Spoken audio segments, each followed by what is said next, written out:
Sokindoki alei moto, bakomatisa ye bapete. Soki ameli makila ya moto, bakomatisa ye bagradio. Bongo biso toliaka na biso nzoto ya Yesu. Bongo biso tomelaka makila ala Yesu, tokozala te mokila. Moi je me suis déjà abonné, c'est votre frère Piché Kinkiela. Alors, je vous demande aussi de s'abonner à la chaîne. Vous y trouverez toutes les informations du frère Piché Kinkiela. Retrouvez-moi là-bas. Que Dieu vous bénisse et vous distingue. Vous s'abonnez à la chaîne Nabiso Oyo, Danet TV. Vous s'abonnez à Yango, Danet TV. Vous s'abonnez à Yango. Et c'est vraiment important pour nous Rolanda Biso. Tango yo surtout naba etando nabino et kozala malamu. Pour votre information, éducation et divertissement, suivez Danet TV Télégénie, la meilleure chaîne YouTube, la chaîne qui vous informe en temps réel avec votre serviteur David. Danet TV, partagez, likez et commentez. Danet TV, la meilleure chaîne YouTube. Thierry Mboli depuis Johannesburg. Titulons la perception de l'aigle, c'est-à-dire l'aigle, c'est un oiseau qui voit de 7 à 8 fois plus que l'homme. C'est un oiseau qui a une vision élargie. Et bien aimé, lorsque Dieu appelle une personne, la première chose qu'il donne, c'est la vision. Tu ne seras jamais grand au-delà de la taille de ta vision. Le Seigneur n'accomplira des choses, le Seigneur ne te donnerait qu'à la taille de ta vision. Nous voyons Jacob, Dieu lui dit, le lieu sur lequel tu te tiens, je te donnerai comme j'ai promis à tes pères. Mais Jacob répondit à l'Éternel en disant, Seigneur, si tu me donnes la nourriture et les vêtements, je saurai que tu es mon Dieu. Jacob, Dieu t'appelle par rapport à toute une nation, mais tu n'as que la nourriture et les vêtements dans la tête.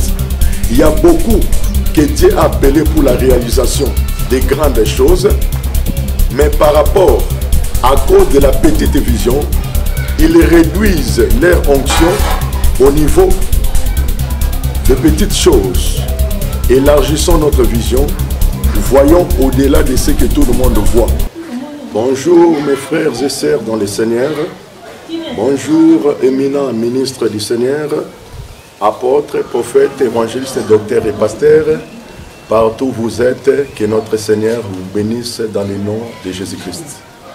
C'est le prophète docteur Georges, écrivain des livres chrétiens et enseignant à l'école du ministère des Stick of Moses. C'est vraiment une opportunité, grâce d'être devant vous dans notre chaîne cet après-midi. Nous ne pouvons pas voler sans pour autant manifester notre reconnaissance vis-à-vis de tous les techniciens qui nous présentent un travail très excellent. À l'occurrence, le caméraman Livre Sacré Seke. Et nous avons également l'assistant David Kembo et le réalisateur David Nyanguna. Vraiment que le Seigneur le bénisse. Ils sont comme des anges pour nous. Donc qu'ils soient encore bénis et oints par la grâce de notre Seigneur Jésus-Christ. Alors je disais, nous sommes en train de parler sur l'aigle dans la tempête.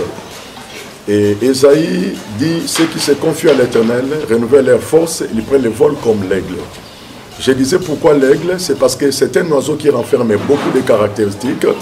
Et si nous prenons toutes ces caractéristiques pour les appliquer dans nos vies comme des principes, nous parviendrons à réaliser des exploits qui sont au-delà de notre capacité humaine.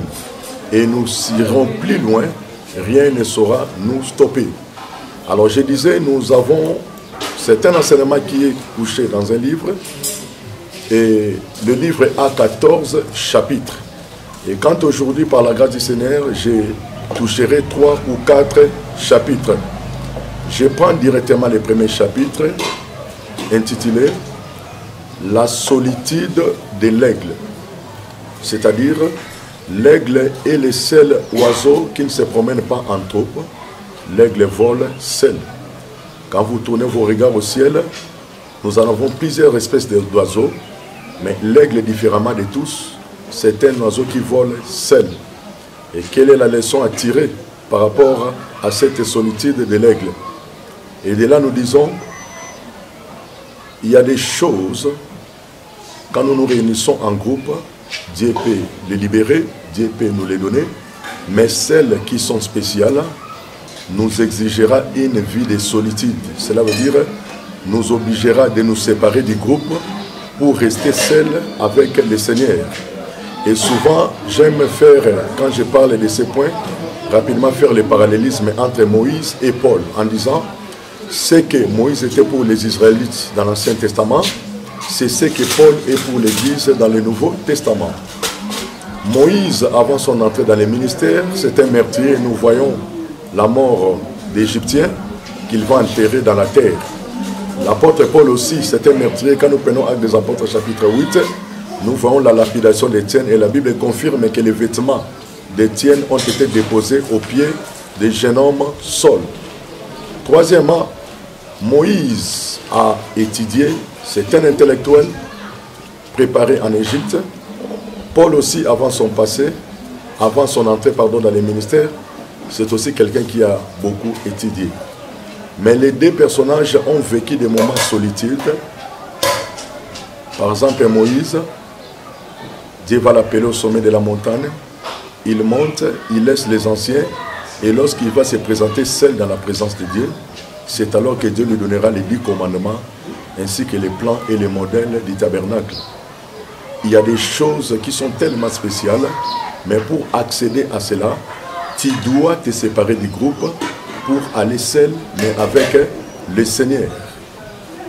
C'est vrai, nous ne sommes pas contre la communion fraternelle. Psaume 133 dit, il est doux et agréable pour des frères et sœurs de demeurer ensemble, car c'est là que Dieu répand sa bénédiction et la vie pour l'éternité. Cependant, Dieu ne peut jamais te donner la plus grande révélation de ta vie pendant que tu es mêlé dans les groupes. Quand nous prenons les 12 apôtres dans la barque, et pendant qu'ils partaient, soudain ils virent Jésus marcher sur les eaux. Ils ont tous eu peur. Jésus va leur dire, rassurez-vous, c'est moi. Pierre posera la question, Seigneur, si c'est toi, ordonne que je vienne vers toi. Et Pierre va sortir de la barque pour aller vers Jésus. Et vous serez d'accord avec moi, depuis que Pierre était sorti de la barque, il avait laissé les 11 disciples. Il marquera un écart entre lui et les 11. Et Pierre sera le seul à accomplir des choses qu'aucun des 11 n'avait accomplies, parce qu'il avait décidé de se séparer des 11 pour aller seul avec le Seigneur.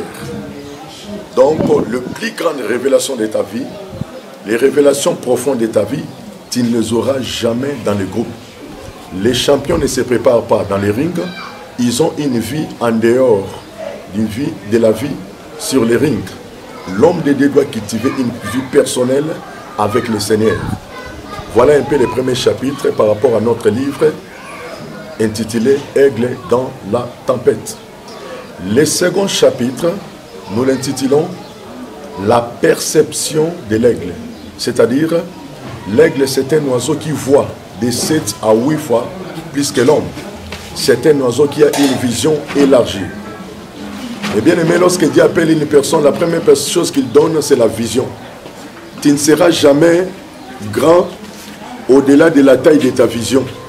Le Seigneur n'accomplira des choses, le Seigneur ne te donnerait qu'à la taille de ta vision. Or, nous avons été sauvés, appelés par un grand Dieu pour la réalisation des grandes choses.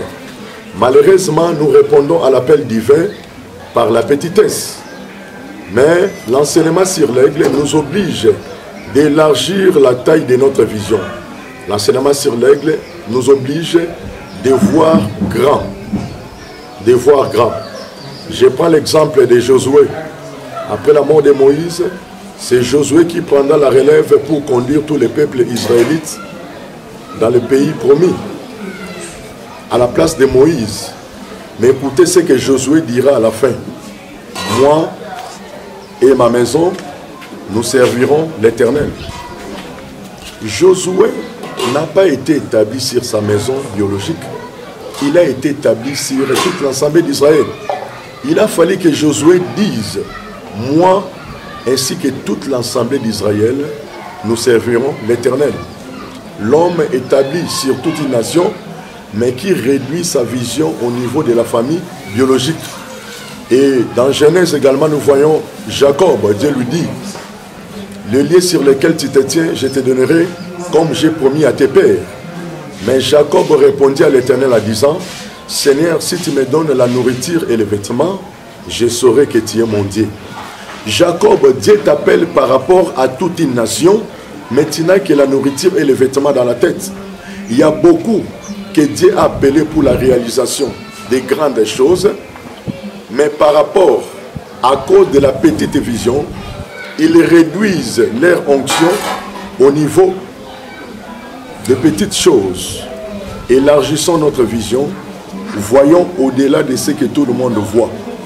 Un chrétien aigle, un homme de Dieu aigle, c'est quelqu'un qui est à mesure de voir l'élévation dans l'humiliation, la guérison dans la maladie, la prospérité dans la pauvreté. L'aigle, c'est un oiseau qui a une vision élargie. Je vois encore l'exemple de l'homme dans les évangiles qui alla vers Jésus. Il dit, Seigneur, j'aimerais te suivre, mais permets-moi d'abord d'aller enterrer mon père. Permets-moi d'aller enterrer mon père. Nous allons nous poser beaucoup de questions par rapport à cet homme. Il était devant Jésus qui ressuscitait des morts, sans demander quelque chose. Au lieu de demander à Christ de venir ressusciter son père, mais la personne demande plutôt l'autorisation d'aller ensevelir son papa, à cause de la petitesse de la vision. J'ai toujours dit, notre connexion avec les dieux du ciel fait de nous les dieux sur la terre. Élargissons nos visions comme l'aigle, voyons au-delà comme l'aigle. Ne réduisons pas notre vision à la petitesse. Dieu nous appelle toujours par rapport à la grandeur. Ça, c'était le deuxième chapitre. Et pour conclure, toujours par rapport au deuxième chapitre, Dieu ne peut jamais te donner ce que tu n'as jamais vu dans ta vision. C'est ainsi que vous remarquerez que Moïse ne pouvait jamais introduire les Israélites en Canaan parce que Moïse n'a jamais été à Canaan. Il a fallu Josué pour introduire le peuple à Canaan parce que Josué a été déjà à Canaan. Vous allez me poser la question comment et quand. C'est quand ils étaient tous envoyés. Ils ont passé 40 jours, 40 nuits. Et c'est ainsi que Josué avait foulé ses pieds à Canaan. Il a même goûté aux fruits. Et c'est lui que Dieu utilisera pour retourner, récupérer le peuple après la mort de Moïse, pour les conduire là où il a été lui-même. Donc, Dieu ne te donnera que ce que tu as vu. Ce que tu n'as pas encore vu, Dieu ne te le donnera jamais. Et Moïse ne pouvait pas introduire les Israélites à Canaan, il n'a jamais été à Canaan, mais Moïse les a simplement conduits dans le désert. Pourquoi? Parce que Moïse était dans le désert de Sinaï, il avait passé pratiquement 40 ans lorsqu'il fuyait devant le roi Pharaon. Ainsi, aucun homme ne pouvait nous conduire dans le royaume des cieux, car personne n'a été là-bas. Il a fallu quelqu'un qui était là, c'est lui-même Dieu. Christ est venu, c'est en Christ, c'est Christ qui nous introduira dans le royaume de son Père, parce qu'il a été là-bas, il a vu. Donc, élargissons notre vision, détruisons la petitesse, la médiocrité, voyons grand, comme l'aigle qui voit 7 fois plus que les autres oiseaux. Le troisième chapitre, nous l'intitulons comme ceci: l'aigle, la double face vitale de l'aigle. C'est-à-dire, c'est un oiseau qui mène une double vie. L'aigle peut passer du matin au soir sur la terre, comme les coqs et la poule, sans voler. Mais l'aigle peut aussi passer du matin au soir au ciel, sans descendre sur la terre. Cela veut dire, nous voyons deux natures dans cet oiseau. L'aigle est terrestre, l'aigle est aussi céleste. Et par rapport à Christ, notre Sauveur, nous remarquerons la présence de deux natures dans le corps de Jésus. Jésus était 100% homme il était 100% Dieu. Il manifestait ses deux natures selon les circonstances. Par exemple, lorsque Jésus multiplia les pains dans Jean chapitre 6, ça c'était la divinité. Mais dans Jean chapitre 4, Jésus ne multiplie pas les pains. Mais il sort l'argent pour que ses disciples aillent acheter la nourriture à Sichar. Donc, nous, en tant que ministres, serviteurs des chrétiens aigles, nous devons aussi manifester les deux natures, la divinité et l'humanité. Et quand nous prenons les songes, les deux songes de Joseph dans Genèse 37, la Bible dit Joseph vit premièrement les 11 gerbes se prosterner devant sa gerbe. Or, les gerbes, ce sont des choses terrestres de la terre. Paul dit ce qui est terrestre et physique et naturel. Donc, départ, les premiers songes, Dieu a voulu dire à Joseph, Joseph, tu dois dominer dans le monde naturel, sur le plan physique. Mais dans les seconds songes, toujours dans le même chapitre, Genèse 37, Joseph vit les soleils, la lune et les étoiles se prosterner devant lui. Or, soleil, lune, étoile, ce sont les éléments célestes. L'apôtre Paul s'adressant aux Corinthiens, il dit ce qui est céleste et spirituel. Dans les deuxièmes songes, Dieu a voulu dire à Joseph, Joseph, la domination naturelle c'est bien terrestre, mais il te faut aussi dominer dans les domaines spirituels. Dans cette position-là, l'Église ne pouvait pas vraiment parfaire sa mission. Après cette saison, il y aura la seconde saison où l'Église, les pasteurs vont commencer à voyager, les pasteurs vont construire de beaux temples, de beaux cadres climatisés. L'Église devient matériellement forte, mais dans les beaux cadres temples, il n'y a plus la puissance. L'Église est devenue spirituellement pauvre. Alors, un aspect est développé, l'autre va s'appauvrir. Et dans cette position-là, l'Église aussi ne pouvait pas toujours accomplir parfaitement sa mission. Mais moi et toi, nous sommes en train de percer dans une saison où l'Église doit porter les deux ailes comme l'aigle. Cela veut dire l'Église doit être forte et matériellement et aussi spirituellement pour que la grande commission qui nous a été léguée par le Seigneur Jésus-Christ soit parfaitement accomplie. Et la leçon, la sagesse à tirer est que nous n'avons pas que besoin de la spiritualité. Nous devons aussi développer l'humanité, c'est-à-dire l'intelligence, le naturel. Pour que vous menez une vie ministérielle chrétienne stable, vous devez être spirituellement fort et matériellement fort. Je prends le cas de notre Seigneur Jésus-Christ. Il a été récit, Jésus a été récit par un couple dont le papa s'appelait Joseph, maman s'appelait Marie. Ce couple était spirituellement fort, ils craignaient Dieu. Ils ont respecté les faits de chasteté. Ils craignaient Dieu, ils étaient spirituellement forts, mais matériellement ou financièrement, ils étaient pauvres. Preuve en est que le 8e jour de la naissance de Jésus pour la circoncision, ils apportèrent les tourterelles, l'offrande réservée aux pauvres. Alors, dans cet état-là, ils ne pouvaient pas vraiment parfaitement accomplir la mission par rapport à Christ. Parce que le Messie ne devait pas simplement être né, mais il devait aussi grandir, mourir, enseveli et ressusciter. C'est ainsi qu'ils ont accompli la mission en partie, les premiers Joseph et la première Marie, car ils étaient spirituellement forts, mais matériellement, financièrement pauvres. Et vers la fin de la vie de Jésus, Dieu suscitera un autre Joseph et une autre Marie dans la vie de Jésus. Ça sera Joseph d'Arimathée et Marie de Magdala. Ces deux personnages ne viendront pas avec les parler à langue spirituelle, mais viendront avec le finance.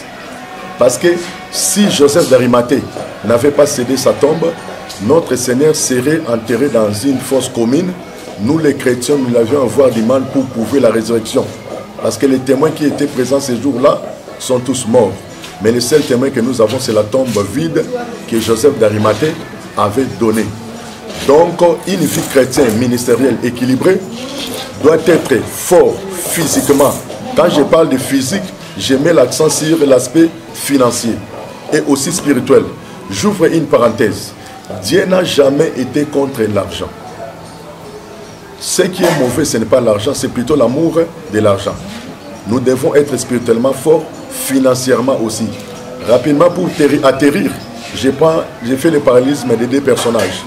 On nous parle dans Jean chapitre 5, un homme à la piscine de Bethsaïda. Cet homme-là passa 38 ans. Quand Jésus va se présenter, il lui pose la question, l'homme répond, dit, Seigneur, je n'ai personne pour me jeter dans la piscine. Vous croyez que si cet homme-là était riche, avait des moyens, n'allait-il pas mettre ses moyens en jeu pour sa guérison? Il pouvait même mettre en place un service de gardiennage pour que, quand l'eau sera agitée, que ces gens-là le jettent. Mais cet homme-là a fait pratiquement 38 ans sans guérison, sans solution, parce qu'il n'avait personne. Mais quand nous allons dans Marc chapitre 4, on nous parle d'un homme perclus de pieds qui fut transporté par 4 personnes. Je me suis toujours posé la question, ces 4 personnes n'avaient rien à faire pour s'occuper de l'homme-là.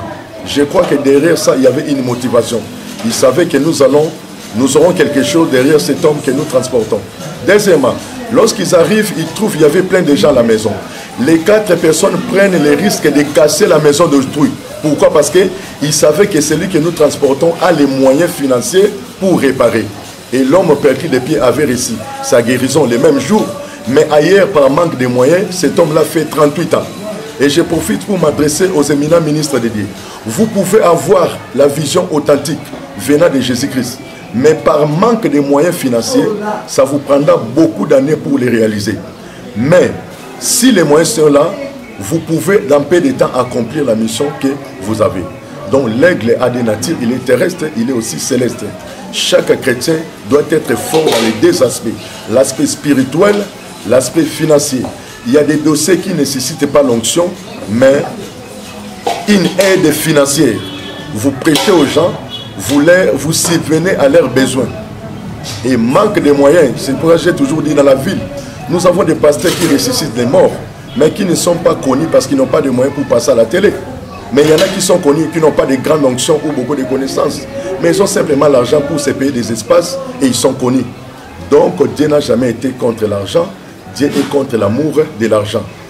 Tout chrétien, la Bible déclare Jésus des riches qu'il était, il s'est fait pauvre pour que nous soyons riches. Nous avons besoin de l'onction, nous avons aussi besoin des moyens financiers.